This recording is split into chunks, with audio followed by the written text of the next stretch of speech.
Hello dear, online engineering में आप सभी का स्वागत है। कैसे हैं सब लोग? सब बढ़िया होंगे भाई। आपकी यहाँ पे डियर कंटिन्यूअस सीरीज चल रही है और जिस सीरीज के बारे में हम बात कर रहे हैं डियर, वो आरसीसी का चैप्टर नंबर आपका डियर सेकंड लास्ट है डियर, जिसमें हम कॉलम की स्टडी कर रहे हैं डियर। कॉलम में डियर आपने इससे पहले जो पिछले टॉपिक्स में जो डियर आपने स्टडी किया, टाइप्स ऑफ कॉलम्स के बारे में, आपको क्लासिफिकेशन ऑफ कॉलम्स के बारे में बताया गया डियर। कुछ उसके बाद इंपॉर्टेंट कोडल प्रोविजन के बारे में बताया गया डियर। सारे जितने भी इंपॉर्टेंट कोडल प्रोविजन के लिए वो आपके एग्जाम पॉइंट ऑफ व्यू से डियर काफी इंपॉर्टेंट है। अब जो डियर आपका पार्ट रहता है वो डिजाइन का पार्ट रहता है डियर। कुछ हम डिजाइन का पार्ट देखेंगे डियर यहाँ पे, और कुछ एनालिसिस भी करेंगे डियर। ठीक है, दोनों की एनालिसिस करेंगे डियर, चाहे वो शॉर्ट कॉलम हो चाहे वो लॉन्ग कॉलम हो डियर। उसकी एनालिसिस डियर हम आपके मतलब रेक्टेंगुलर सेक्शन में भी देखेंगे, सर्कुलर सेक्शन में भी देखेंगे, और उसकी एनालिसिस डियर हम सर्कुलर सेक्शन में भी देखेंगे कि जब सर्कुलर सेक्शन में आप हेलिकल रीइंफोर्समेंट प्रोवाइड करते हैं तो वहां पे डियर उसका कैसे डिजाइन किया जाता है। तो आइए देखते हैं डियर, हम करते हैं design of compression member by working stress method and limit state method. ठीक है डियर, यहाँ पे जो कंप्रेशन मेंबर रहेगा आपका वो रहेगा डियर कॉलम। क्या रहेगा डियर? यहाँ पे कॉलम्स रहेगा। ठीक है, तो कॉलम की स्टडी करेंगे डियर। कॉलम की स्टडी करने से पहले डियर मैं आपको यहाँ पे एक सिंपल सी एनालिसिस पार्ट बताता हूँ। पहले एक एनालिसिस करके आपको हम स्टार्ट करते हैं कि मान लीजिएगा डियर आपके पास एक रेक्टेंगुलर सेक्शन है। ठीक है डियर, और इस रेक्टेंगुलर सेक्शन की मान लीजिएगा ये क्या हो गई, इसकी विड्थ हो गई। ठीक है, और ये इस रेक्टेंगुलर सेक्शन की क्या होगी डियर? डेप्थ हो गई। क्लियर है? और यहाँ पे डियर नंबर ऑफ बार्स मैंने प्रोवाइड किए हैं।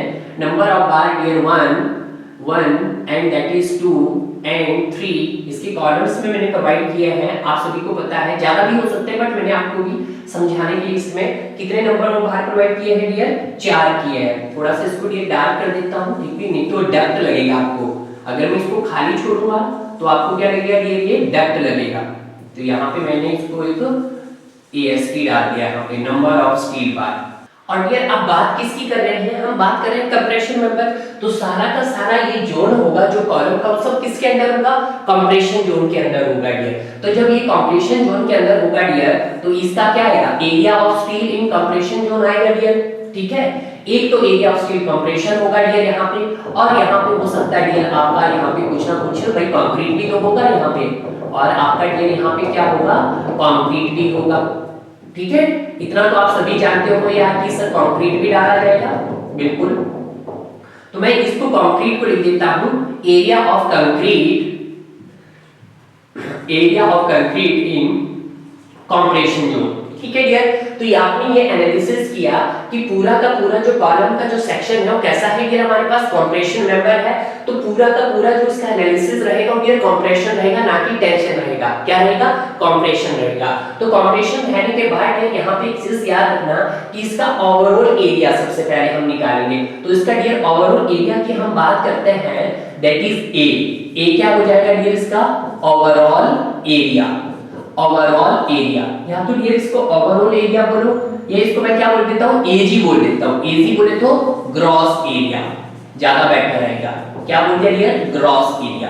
और यहाँ पे ग्रॉस एरिया क्या होगा डियर? B into D, क्योंकि रेक्टेंगुलर सेक्शन है आपके पास, B into D।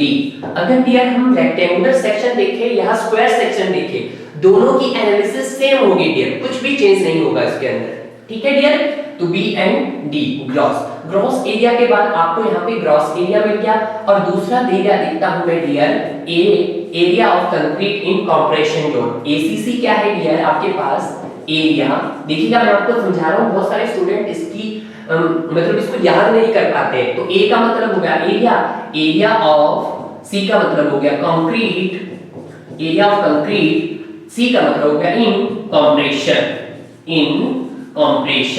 ठीक है डियर? कंप्रेशन।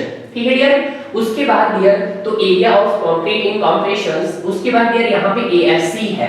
ASC, अब देखो area of concrete in compression जो आपके पास कैसे निकलेगा इसको हम बाद में देखेंगे, इससे पहले देख लेते हैं area of steel in compression zone. तो that is area of steel in compression. ठीक है डियर, तो ये भी सर हमने यहाँ पे लिख दिया है। अब बड़े ध्यान देने वाली बात यहाँ पे ये भी है कि सर जब आपका एरिया ऑफ स्टील, तो ऑब्वियसली बात है इसका कुछ ना कुछ डाया होगा, डाया मींस फाई होगा, ठीक है डियर। तो यहाँ पे अगर इसको मैं निकालना चाहूँ डियर, तो ये कैसे निकल जाएगा डियर आपके पास, तो ये निकल आएगा आपके पास that is pi by 4 into that is pi का स्क्वायर, n बोले तो number of bars, number of bar जैसे यहाँ पे 1 2 3 4, तो n into pi by 4 into 5, 5 क्या है नॉमिनल डाया, आपका मेन बार का डाया, सॉरी रेनफोर्समेंट बार का डाया है पाई, ठीक है डियर। तो ये चीज भी आप यहाँ पे कान खोल के ध्यान दीजिएगा, पहली कंडीशन। अब डियर आप एरिया ऑफ कंक्रीट निकाल सकते हो, अगर डियर आप ग्रॉस एरिया, टोटल एरिया में से अगर हम स्टील को बाहर फेंक दें, निकाल दें, तो आपके पास क्या निकल जाएगा डियर, एरिया ऑफ कंक्रीट निकल जाएगा। तो यस सर, तो हम एरिया ऑफ कंक्रीट जो निकाल सकते हैं उसको मैं यहीं पे लिखता हूं, उसको निकल सकता हम Ag into area of steel in compression zone, ऐसे निकाल सकते हैं हम, बिल्कुल निकाल सकते हैं सर। तो निकल गया डियर यहाँ पे। अब यहाँ पे डियर आप अकॉर्डिंग टू लोड मेथड, एक लोड मेथड का यूज आपने यहाँ पे करना है dear, load method according to load method.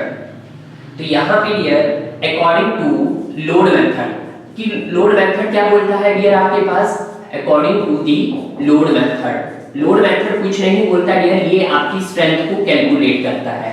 Load method क्या करता है डियर आपकी, ये भी स्ट्रेंथ को कैलकुलेट करता है। और लोड मेथड क्या होता है डियर, पीयू, पीयू क्या होगा dear, ultimate load is equal to compression का लोड प्लस स्टील का load, this is called load method. Load method क्या होता है डियर, लोड मेथड होता है आपके पास, it is the combination of load due to compression and load due to steel, ठीक है डियर।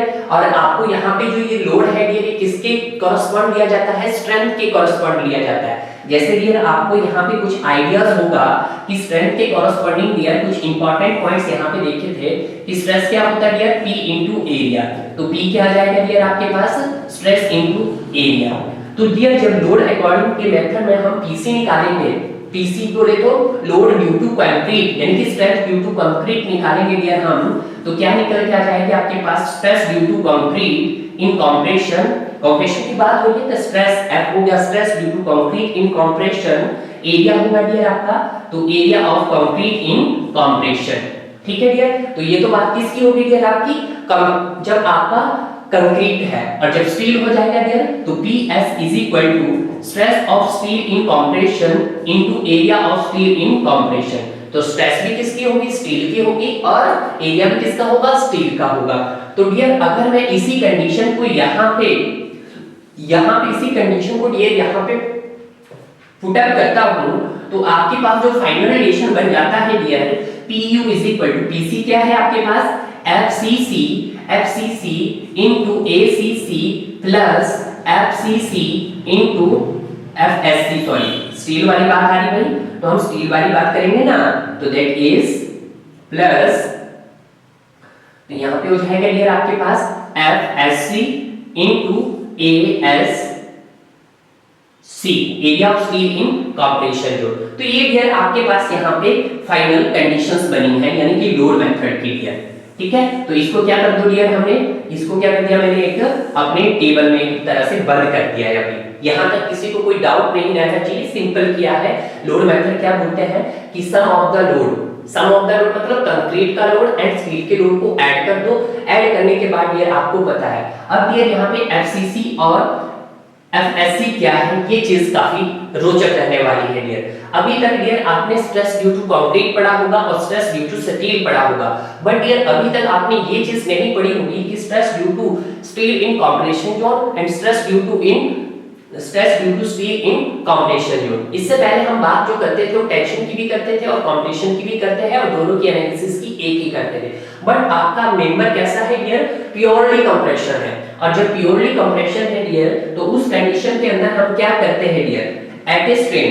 अब देखो जब आप स्ट्रेस स्ट्रेन डायग्राम बनाते हो और जब स्ट्रेस डिस्ट्रीब्यूशन डायग्राम बनता है तो उसका आउटर मोस्ट जो फाइबर रहता है वो कितना रहता है डियर, 0.002 तक रहता है पहले।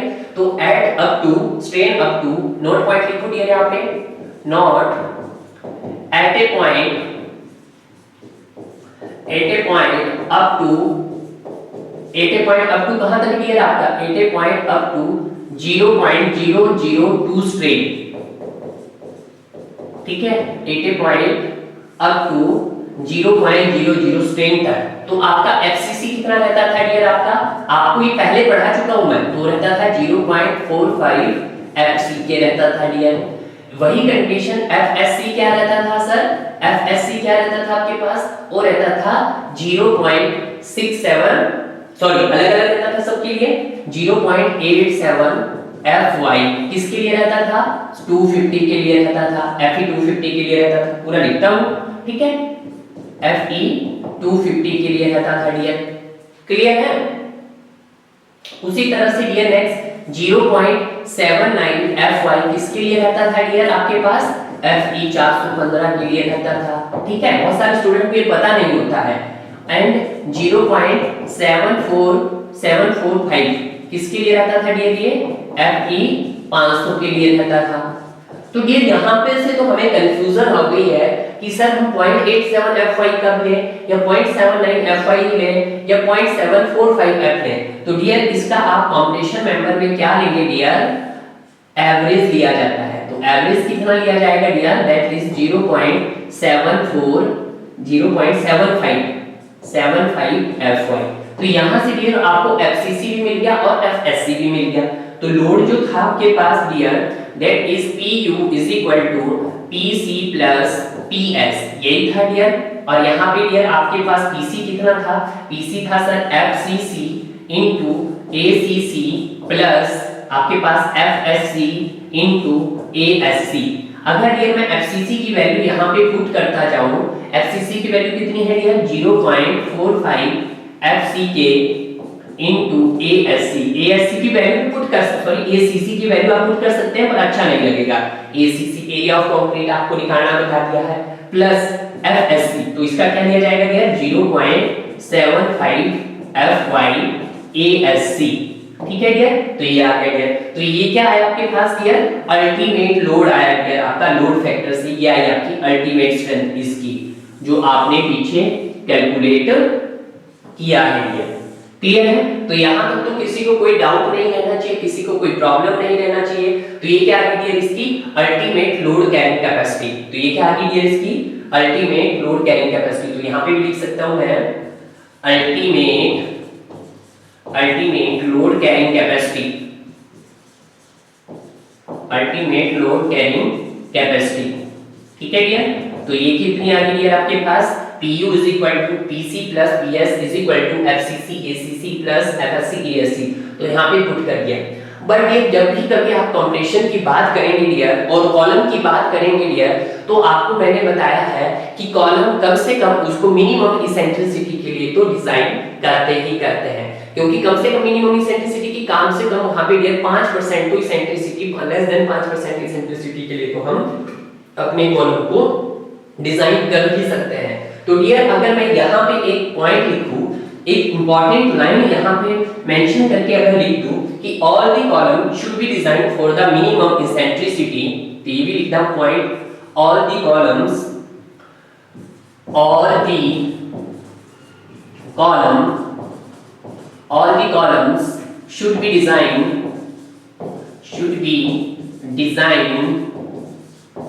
should be designed for the minimum eccentricity, कम से कम इसेंट्रिसिटी के लिए तो डिजाइन किया जाता है dear, minimum eccentricity.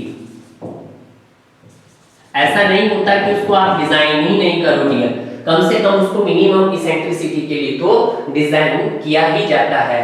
And above equation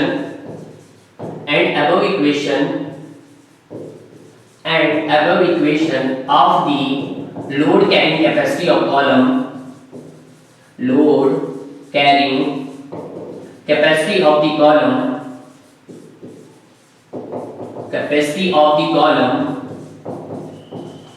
should be decreased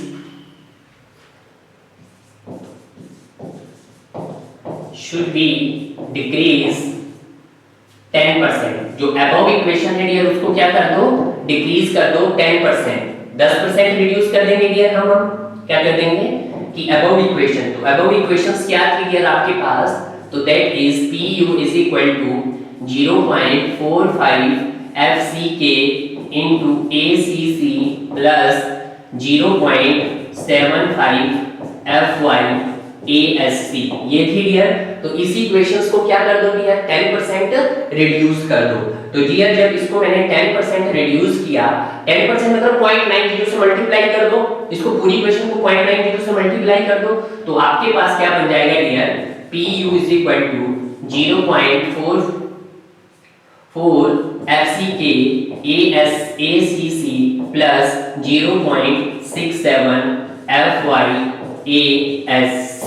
ठीक है डियर, तो ये आपका डियर फाइनल बना कंप्रेशन मेंबर की ultimate load carrying capacity dear. Clear है? तो ये चीज आपके लिए काफी इंपॉर्टेंट है डियर। क्लियर है?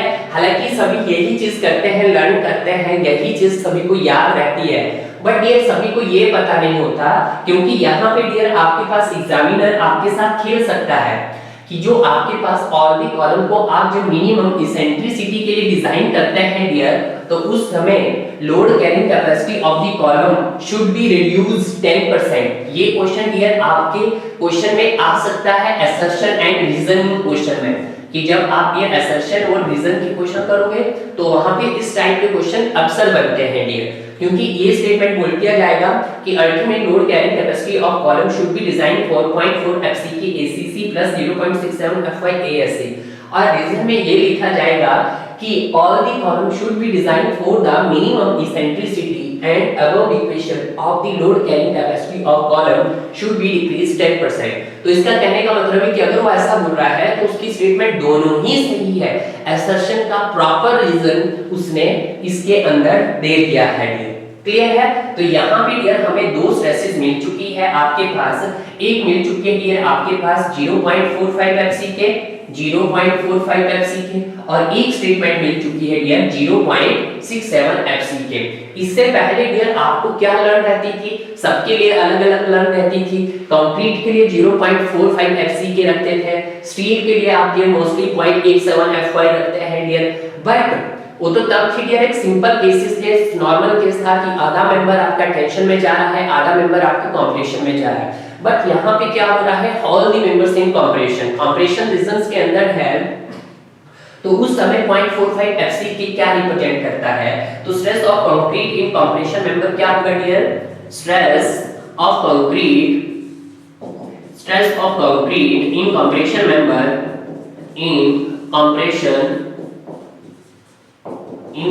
यानी कि column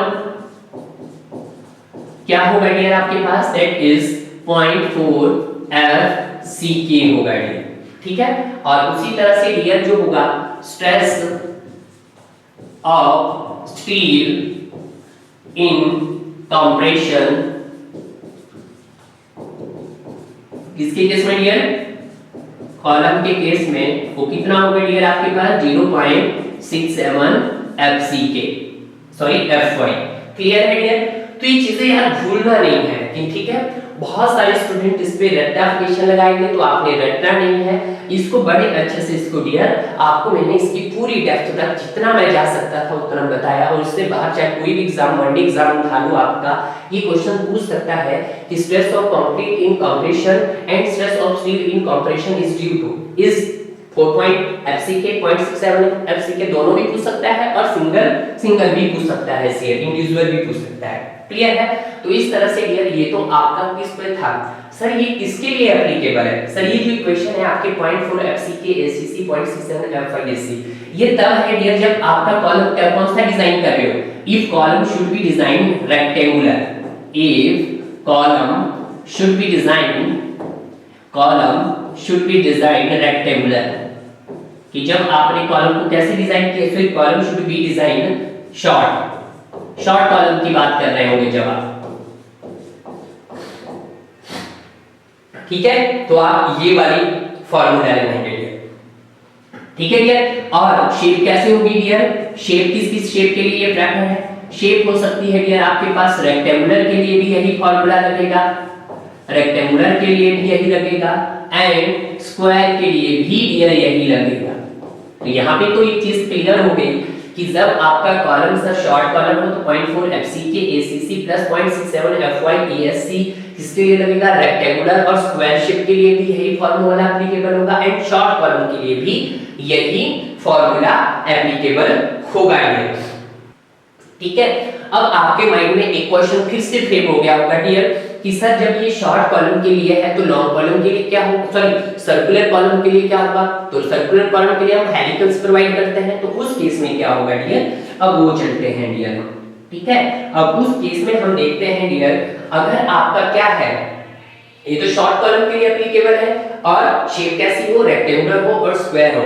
in case of helical reinforcement, in case of helical reinforcement, कि अगर आपने डियर हेलिकल रीइंफोर्समेंट प्रोवाइड की है, हेलिकल रीइंफोर्समेंट प्रोवाइड की है, तो अबव इक्वेशन, जो भी आपकी अबव इक्वेशन है डियर, उसको क्या कर दो, above equation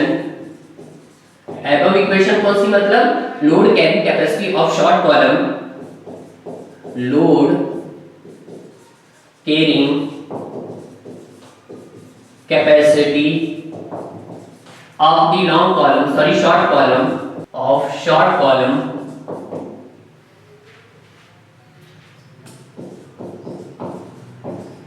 should be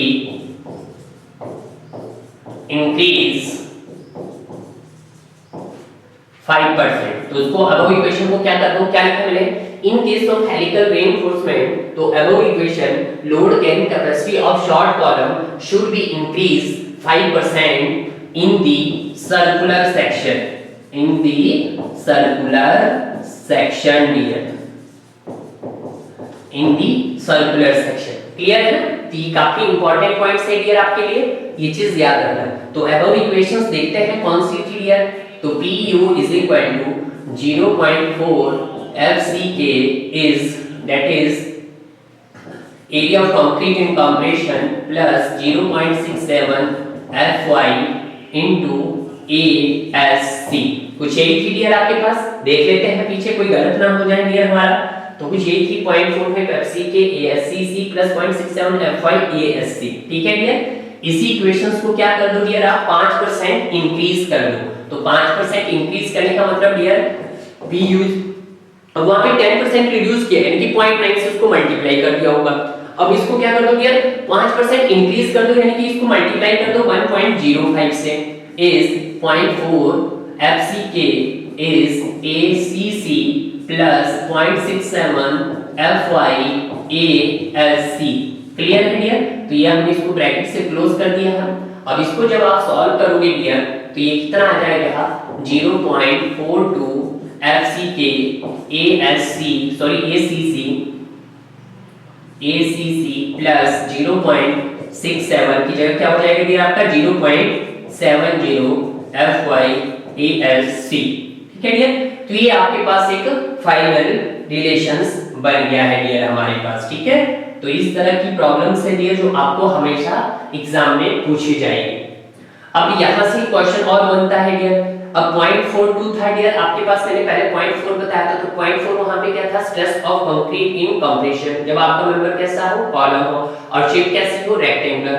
but dear अगर सर्कुलर सेक्शन हुआ तो क्या होगा, तो सर्कुलर सेक्शन के लिए हो जाएगी डियर आपके पास स्ट्रेस ऑफ कंक्रीट इज, ये हो जाएगी डियर आपके पास, ठीक है, और ये हो जाएगी डियर। ठीक है, तो ये आप चीजों को मतलब आपको समझना पड़ेगा डियर। ठीक है, ऐसे नहीं है कि आपको ये एग्जाम में रटे हुए होने चाहिए, रटना नहीं है, रटोगे तो भूल जाओगे डियर। ठीक है, अगर उसने गलती से सर्कुलर सेक्शन भूल दिया और सर्कुलर सेक्शन में आपसे अगर क्वेश्चन इस तरह से पूछ लिया जाएगा आपसे, इन केस ऑफ मैं बता देता हूं, in a circular section the stress of concrete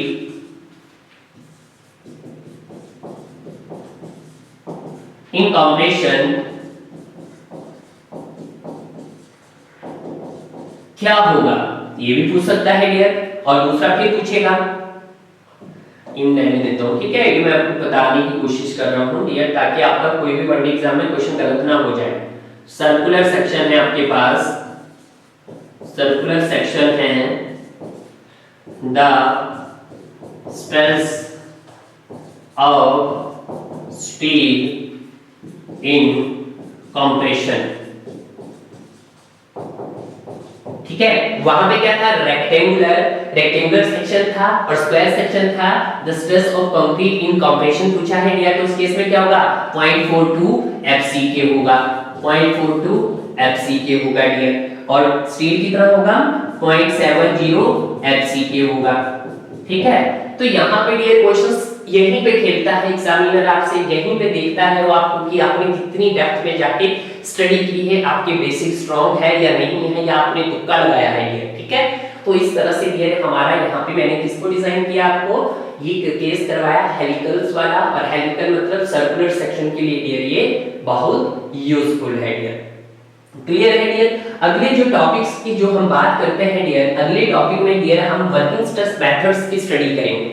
किसकी स्टडी करेंगे, वर्किंग स्ट्रेस मेथड की स्टडी करेंगे डियर। और उस वर्किंग स्ट्रेस मेथड की स्टडी करने से पहले डियर आपको एक कांसेप्ट पता होना चाहिए कि परमिसिबल स्ट्रेसेस होती क्या है। परमिसिबल स्ट्रेसेस क्या होती है डियर, परमिसिबल स्ट्रेसेस होती है आपकी strength of concrete upon factor of safety, is called permissible stress. ठीक है डियर, अगर हम यहाँ पे डियर इसको मैं आपको लिखा देता हूँ, वहां पे अगले लेक्चर्स में हम ये कुछ और करेंगे, आपको वर्किंग स्ट्रेस मेथड की एनालिसिस करना सिखाऊंगा डियर।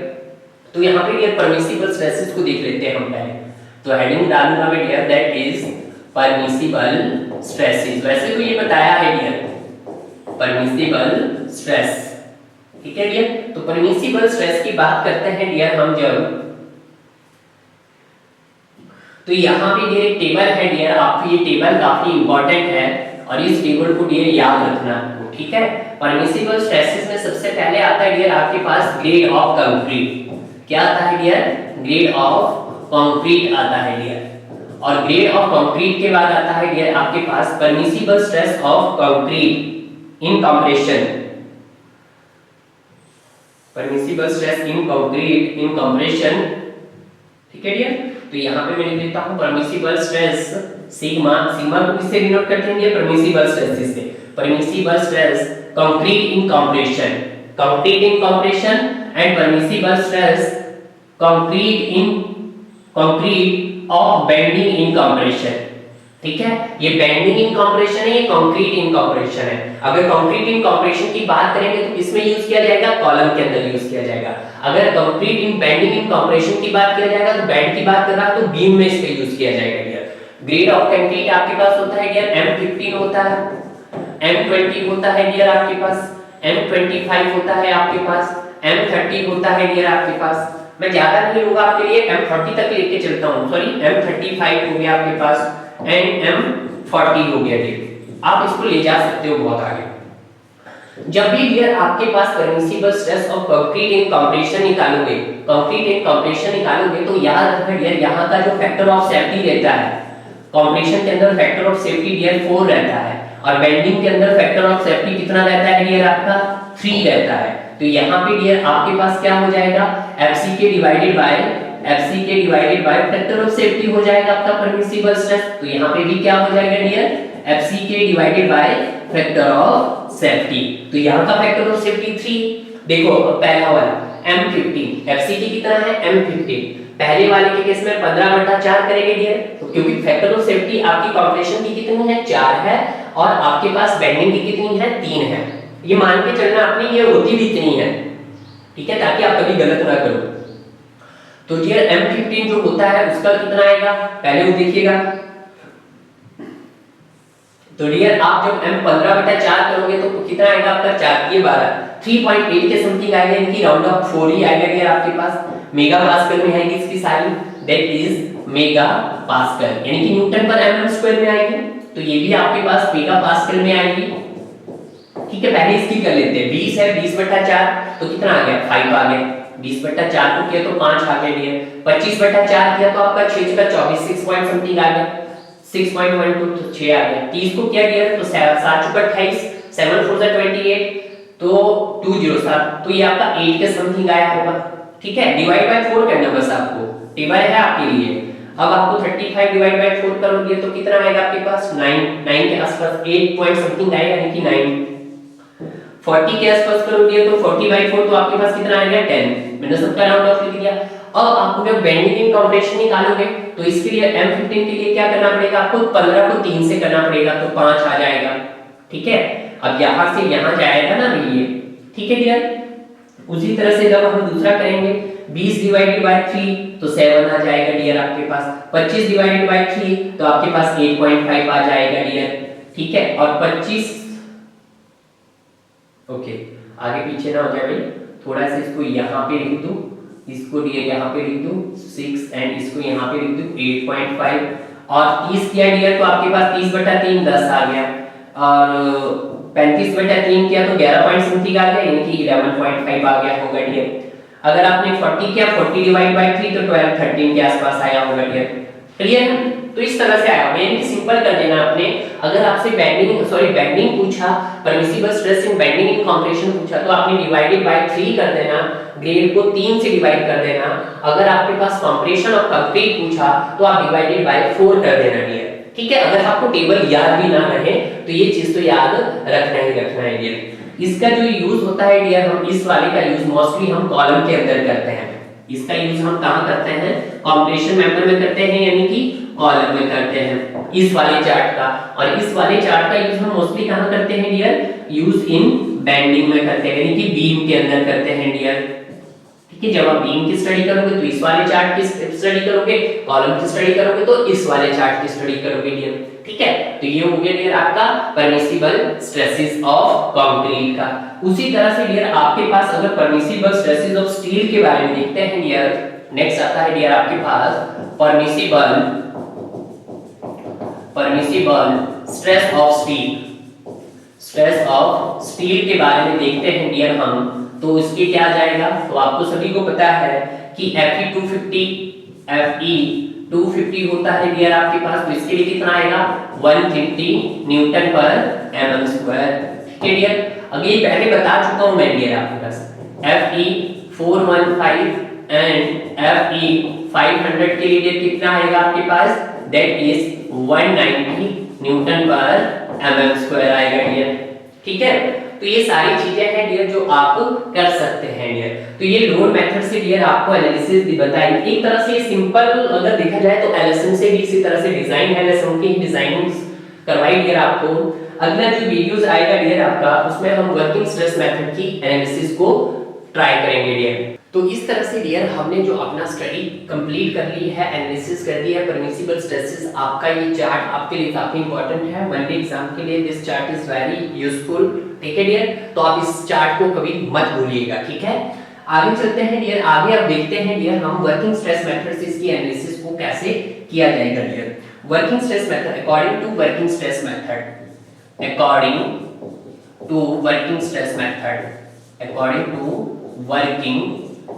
मेथड, ठीक है डियर।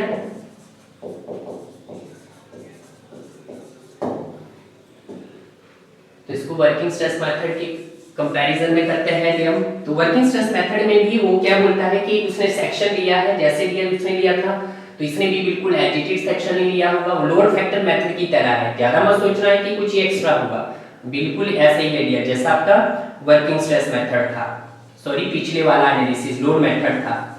आपने यहां डाल दी डियर, यहां डाल दी और आपने डियर यहां डाल दी, ठीक है डियर। बस सिर्फ उसका नॉमेनक्लेचर चेंज हुआ है, ठीक है, ये है। और इसके लिए ये होगी, मान लेते हैं ये इसका बी हो जाएगा, दैट इज ये बी हो जाएगा डियर आपके पास, ये स्मॉल बी भी लिखते हैं कई लोग, और ये डियर इसका ओवरऑल डेप्थ हो गया डी, ठीक है डियर, ओवरऑल डेप्थ। तो डियर यहाँ पे अगर हम वही बात करते हैं जो पहले से करते आ रहे हैं डियर, इसकी एनालिसिस करने से पहले डियर अगर मैं आपको एक पॉइंट बता देता हूँ यहाँ पे कि जो डियर आपका अगर शॉर्ट कॉलम हुआ, शॉर्ट कॉलम और लॉन्ग कॉलम आपको कैसे डिफरेंशिएट कर सकते हैं डियर। वैसे तो आपको पता ही है सभी को, long column, short column and long column. तो डियर आपको ये भी तो पता ही है सभी को कि जो आपका शॉर्ट कॉलम होता है उसका L effective by B, B क्या है, least lateral dimension, L effective क्या है, इफेक्टिव लेंथ मतलब अनसपोर्टेड लेंथ, तो B क्या है, लीस्ट रेडियस ऑफ जाइलेशन। अगर लेस देन 12 है डियर तो उसको हम शॉर्ट कॉलम बोलेंगे। अगर डियर उसका slenderness ratio L effective by B क्या है, मोर देन 12 है तो उसको बोलेंगे डियर हम लॉन्ग कॉलम बोलेंगे। अब सर आप बोलोगे कि सर हमने आरसीसी के अंदर तो पढ़ा है कि L effective upon R minimum, तो डियर वो भी आपका लीस्ट रेडियस ऑफ जाइलेशन होगा, बट यहाँ पे हम B की कॉरस्पॉन्डिंग करेंगे, यानी कि B और D में जो आपके पास सबसे छोटा डायमेंशन होगा उसको लिया जाएगा डियर। जैसे यहाँ पे ही देख लीजिएगा, तो यहाँ पे लीस्ट डायमेंशन कौन सा है, B है, D आपका बड़ा है, B छोटा है, तो लीस्ट ग्रेटर डायमेंशन ले लिया हमने, तो लीस्ट ग्रेटर डायमेंशन यहाँ पे लिया। और किसी भी केस में जब आप ये कंप्रेशन मेंबर को डिजाइन कर रहे हैं कॉलम को, तो आपका स्लेंडरनेस रेशियो ये 60 से ज्यादा नहीं होना चाहिए, ये चीज आपको ध्यान में रखनी है डियर। तो ये चीजें थी छोटे-छोटे पॉइंट्स जो आपको काफी हेल्प रहेंगे डियर। तो वर्किंग स्ट्रेस मेथड की एनालिसिस के अंदर देखते हैं डियर हम कि जो P होता है डियर, वो P क्या हम लिखते हैं, वो लिखते हैं sir P concrete plus P steel. तो डियर उसने इसको क्या कहा, बिल्कुल वही कंडीशन जो हमने यहाँ पे लगाई थी डियर, पहले लगाई थी कि स्ट्रेस क्या होता है आपके पास P by A, और P क्या होता है डियर आपके पास स्ट्रेस इनटू A। तो जो डियर स्ट्रेस इसने ली स्ट्रेस इनटू CC लिया है डियर, और एरिया आपको क्या लिया है इसने डियर, एरिया ऑफ कंक्रीट लिया है डियर, तो that is P, area of concrete लिया है डियर, ठीक है। कंक्रीट इन कंप्रेशन डाल दो। अगर डियर उसी तरह से हमने स्टील की बात कर देता हूं, तो स्टील के मान में क्या हो जाएगा, SC हो जाएगा इनटू ASC हो जाएगा, ठीक है, कुछ इस तरह से हो जाएगा आपके पास डियर यहाँ पे। तो इसको भी यहाँ पे अगर पुट करते हैं डियर, तो that is sigma CC into ACC plus sigma SC into ASC। Clear है डियर, तो हम हमारे पास ये कंडीशन आ गई है डियर, क्लियर है। तो दिस इज द P। आगे डियर यहाँ पे ये कंडीशन आपकी कब एप्लीकेबल है, ये जरूरी है आपके लिए डियर, ये आपको एग्जामिनर पूछ सकता है। ये डियर आपकी एप्लीकेबल है जब आपका कॉलम कैसा हो, ये शॉर्ट कॉलम हो। It is applicable for short column, it is applicable, ये एप्लीकेबल है डियर आपके पास, applicable for the short column के लिए डियर, ठीक है सर, शॉर्ट कॉलम के लिए है। और किसके लिए है डियर, जब आपका shape of the section, shape of the section कैसा हो dear, is rectangular, rectangular and square हो, रेक्टेंगुलर एंड स्क्वायर शेप हो डियर, ठीक है, तब आपका ये लिए एप्लीकेबल है शॉर्ट कॉलम के लिए। लॉन्ग कॉलम के लिए डियर उसने क्या कहा, लॉन्ग कॉलम के लिए उसने डियर इसको एक रिडक्शन फैक्टर से मल्टीप्लाई कर दिया। किससे मल्टीप्लाई कर दिया, रिडक्शन फैक्टर से मल्टीप्लाई कर दिया। सर रिडक्शन फैक्टर से क्यों मल्टीप्लाई किया गया, क्योंकि जो आपके कॉलम की जो स्ट्रेंथ थी डियर, वो अपनी अल्टीमेट स्ट्रेंथ तक रीच नहीं कर पा रहा था, कि मानो उसकी स्ट्रेंथ अगर 410 न्यूटन पर mm स्क्वायर तक थी, तो वहां तक वो रीच नहीं कर पा रहा था। बट डियर अगर आपका शॉर्ट कॉलम है तो उसकी मैक्सिमम स्ट्रेंथ मान लो 250 है, मैं ये नहीं बोल रहा हूं कि 285 होगी या 410 होगी, मान के चलो 250 है, तो डियर वो अपनी मैक्सिमम स्ट्रेंथ तक रीच कर जाता था, यानी कि वहां पे किस में फेल होता था, आपका क्रशिंग में फेल होता था। अगर डियर हम उसी तरह से बात करते हैं लॉन्ग कॉलम की, तो किस में फेल होता है, बकलिंग में फेल होता है, वहां पे बकल फेलियर होने के चांसेस होते हैं। तो उस बकलिंग को प्रिवेंट करने के लिए और आपके सेक्शन का बिहेवियर एक मतलब लॉन्ग कॉलम की तरह ना रहे, एक शॉर्ट कॉलम की तरह रहे, तो डियर उसने एक अपना एक रिडक्शन फैक्टर दिया, रिडक्शन फैक्टर दिया डियर। तो उसने अब आगे आता है in case of long column, आगे लिखता हूं डियर मैं, in case of long column, ठीक है डियर, तो ये देखिएगा in case of long column, in case of long column the above equation, the above equation कौन सी dear, short column equation, short column equation, column equation should be multiplied by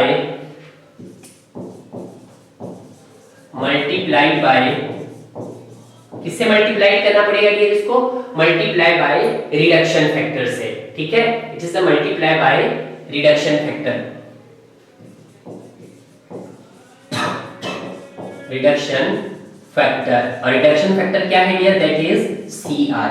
तो above equations क्या थी dear आपके पास, तो above equation की dear आपके पास P is equal to sigma C into ACC plus sigma SC into ASC थी। तो इसी इक्वेशंस को क्या कर दो डियर आप CR से मल्टीप्लाई कर दो। तो P is equal to CR is sigma CC into C plus sigma SC into ASC। तो इससे आप क्या कर दिया डियर, इसको मल्टीप्लाई कर दिया है किससे, रिडक्शन फैक्टर से डियर। क्लियर है? तो ये चीज भी हमारे पास क्या आ गया, एक इक्वेशंस ये भी आ गई है। किससे किया, इसको रिडक्शन फैक्टर से मल्टीप्लाइड किया गया, मल्टीप्लाइड किया, कोई बात नहीं, रिडक्शन फैक्टर से क्या कर दो डियर, मल्टीप्लाइड कर दो। ठीक है, ठीक है डियर, मल्टीप्लाई कर दिया आपने रिडक्शन फैक्टर से। और CR क्या होगा डियर, उसने रिडक्शन फैक्टर, और क्यों दिया रिडक्शन फैक्टर, ताकि आपके कॉलम की स्ट्रेंथ मैक्सिमम रीच कर जाए, अल्टीमेट स्ट्रेंथ तक पहुंच जाए।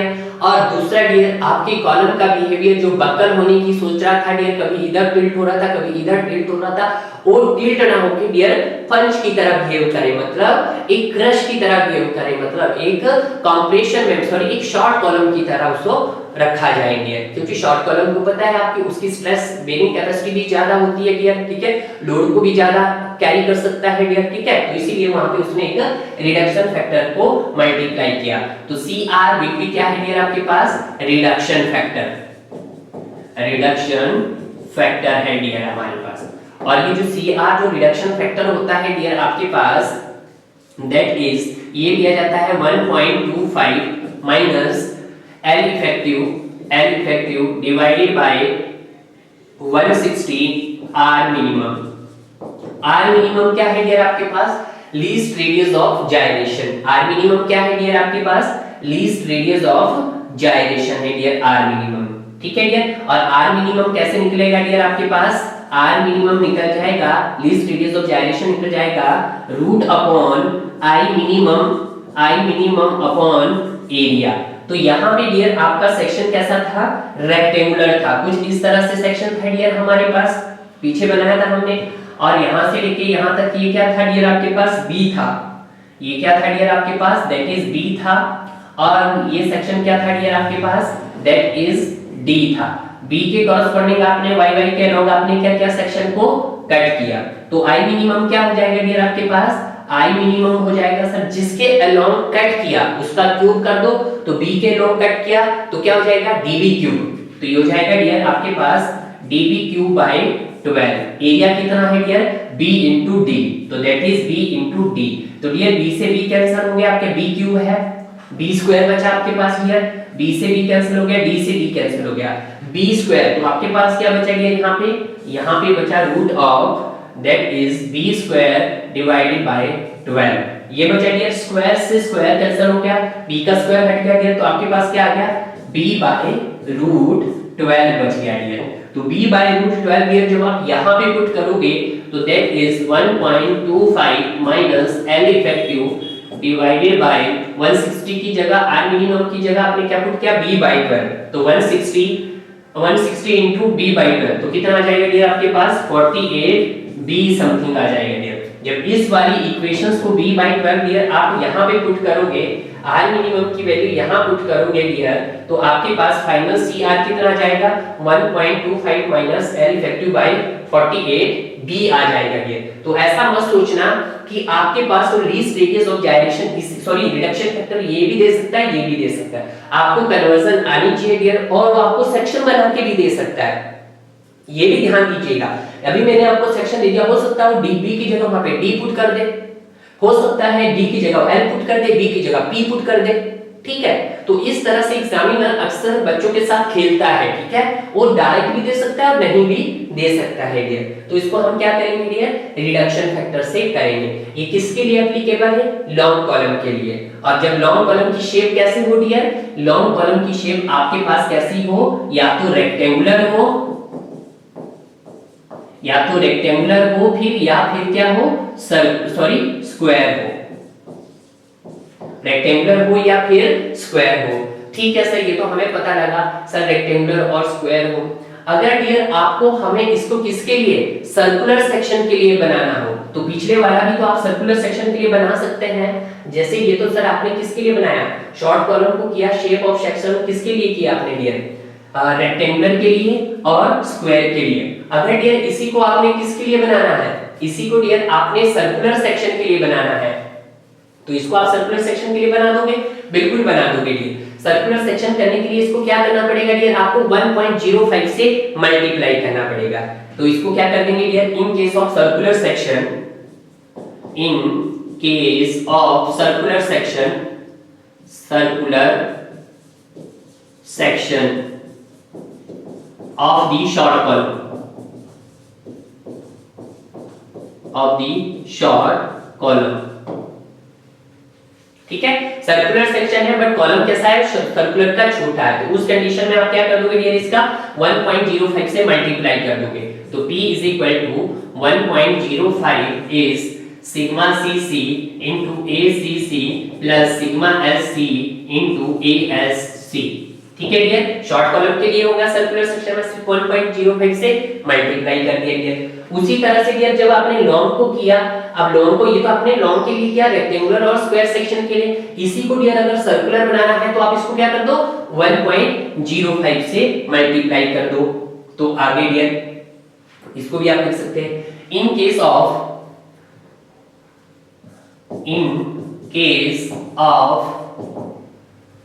circular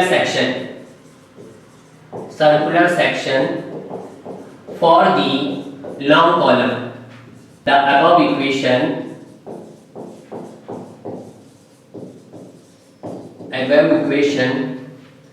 should be increased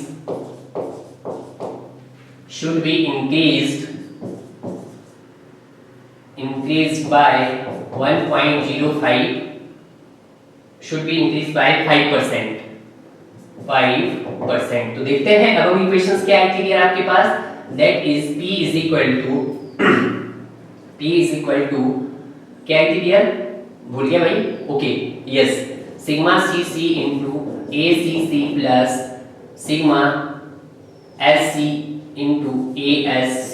तो इसको ये आया था डियर, और आपके पास किससे मल्टीप्लाई किया था इसको डियर, CR से मल्टीप्लाई किया था, रिडक्शन फैक्टर से मल्टीप्लाई किया था। तो देखो ना CR से मल्टीप्लाई किया था तो यही आया डियर। तो इसको क्या कर दो आप 1.05 से इसको पूरी टर्म को क्या कर दो डियर, इसको मल्टीप्लाई कर, तो आपके पास क्या बन जाएगा 1.05 is CR is sigma CC ACC plus sigma SC into ASC, ठीक है डियर। तो ये भी टर्म आपके पास बन के आ गई है डियर, ठीक है। तो आपके पास आगे जब सर्कुलर सेक्शन होगा तो ये आपके पास लॉन्ग कॉलम का सर्कुलर सेक्शन होगा तो ये आएगा डियर, क्लियर है, क्लियर है डियर, ओके।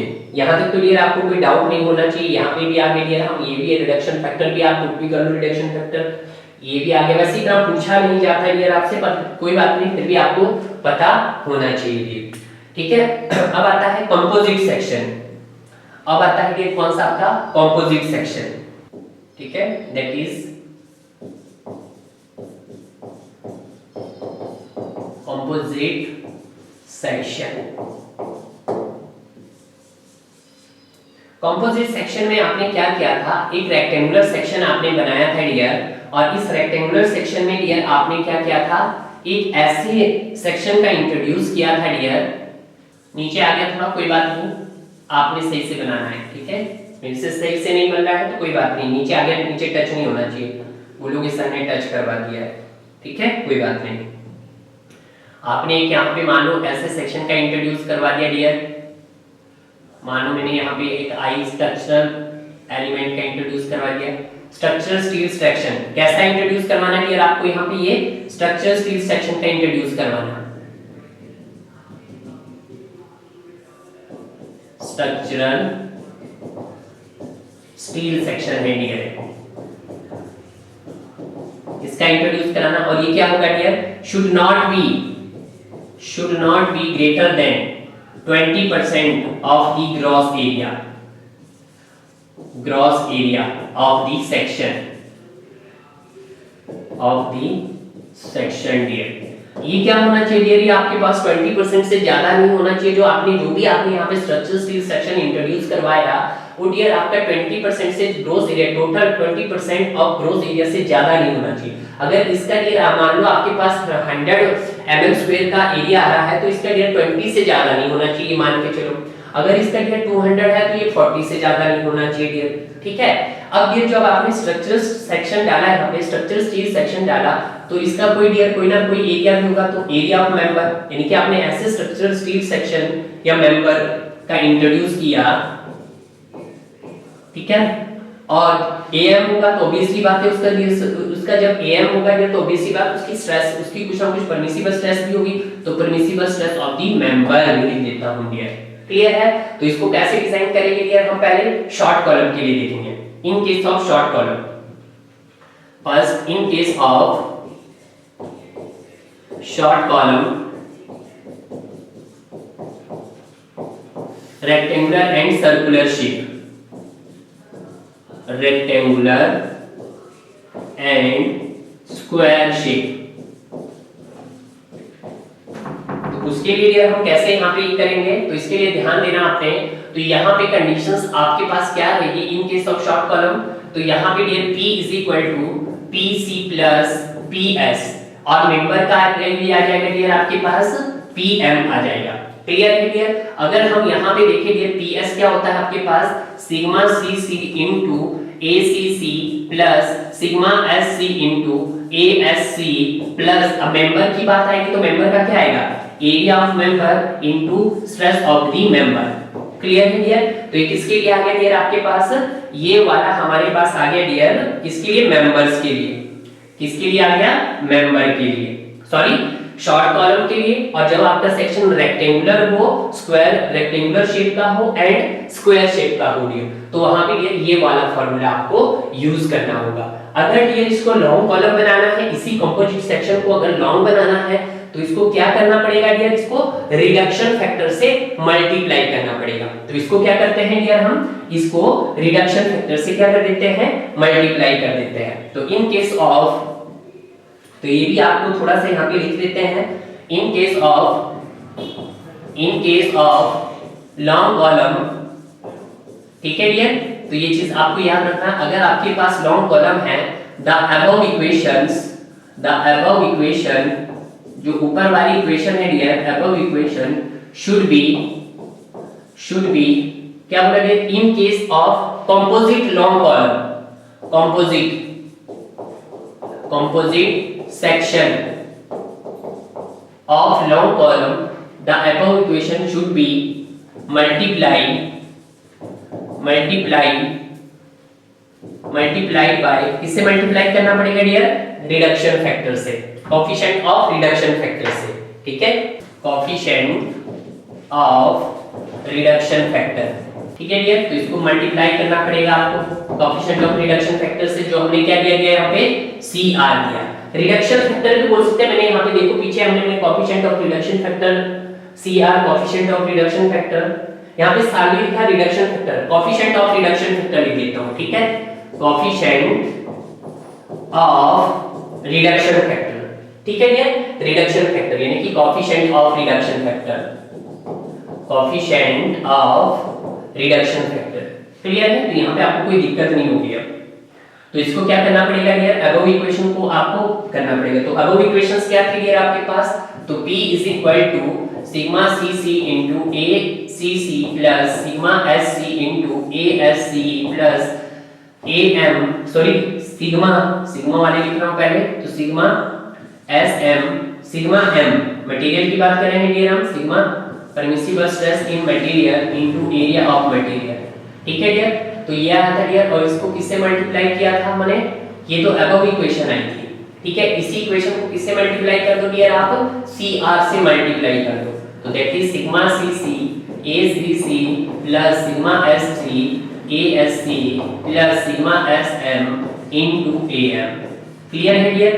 तो ये वाला बन गया आपके पास फाइनल फॉर्मूला डियर, ठीक है। तो ये वाली भी हमने कर ली है। अगर डियर आपको इन केस ऑफ सर्कुलर सेक्शन देखना हो कंपोजिट सेक्शन का, शॉर्ट के लिए देखना हो, इसको आप शॉर्ट के लिए भी देख सकते हो, ये तो आपने देखा है ना।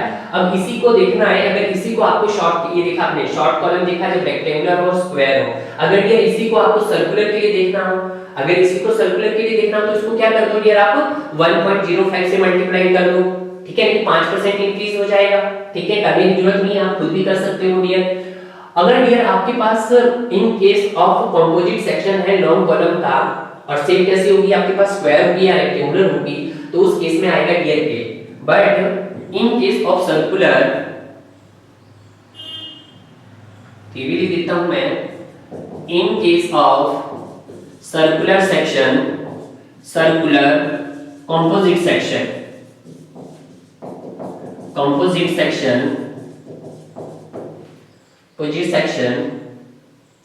of the long column, the above equation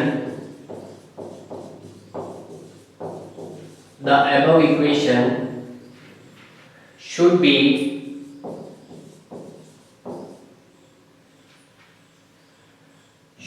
increased 5%। अब वाली इक्वेशन को 5% इंक्रीज कर दो, तो इस वाली 5% को इंक्रीज कर दोगा डियर, तो क्या हो जाएगा 1.05 is CR is sigma CC ACC plus sigma SC ASC plus sigma SM is AM, this is, ठीक है डियर। तो इस तरह से डियर आपको यहाँ पे कॉलम की डिजाइनिंग भी कंप्लीट हो गई है डियर, क्लियर है। अब आपके पास यहाँ पे आपकी प्लास्टिक एनालिसिस इसकी एजम्पशंस बचती है डियर, और एजम्पशंस के साथ डियर यहाँ पे एक इंपॉर्टेंट चीज बनती है dear, interaction diagram, interaction diagram of the column. Interaction diagram of column होता है डियर, वहां से भी कभी-कभी आपके क्वेश्चंस एग्जामिनर में पूछे जाते हैं डियर, जो भी वनडे एग्जाम होते हैं छोटे-छोटे क्वेश्चंस पूछे जाते हैं डियर। तो अगली वीडियो में डियर हम आपको एजम्पशंस के बारे में डिस्कस करेंगे डियर। तो okay guys, thank you for watching this video.